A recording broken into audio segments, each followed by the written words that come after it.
2017 completa para ti en la competición.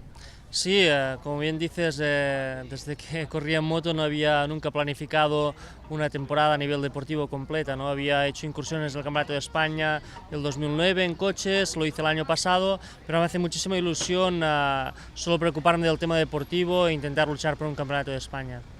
¿Cómo ha ido la carrera de hoy?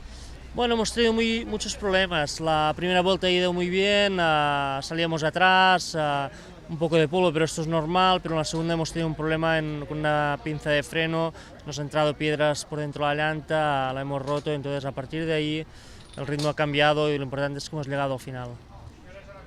Hoy es un día especial porque por primera vez reaparecías en el escenario donde tuviste el accidente en moto.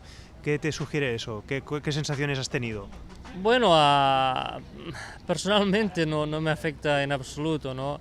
Pienso que es importante el reaparecer aquí para mí, pero también para la gente de aquí, ¿no? Que vean que, de acuerdo, lo que pasó fue una fatalidad y lo importante es que continuamos disfrutando del mundo de la competición, de la gente y de todo este ambiente. Has pasado cerca del sitio donde tuviste el accidente. La gente quizá le sorprenda que vuelvas tú aquí, pero ¿a ti te afecta de alguna forma o no te afecta?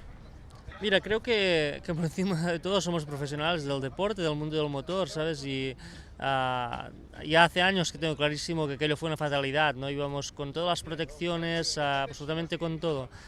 Mil veces no pasa nada y aún así, ¿no? Entonces no creo que debamos fijarnos en lo que sucedió y tenemos que mirar hacia adelante y disfrutar de todo lo que venga.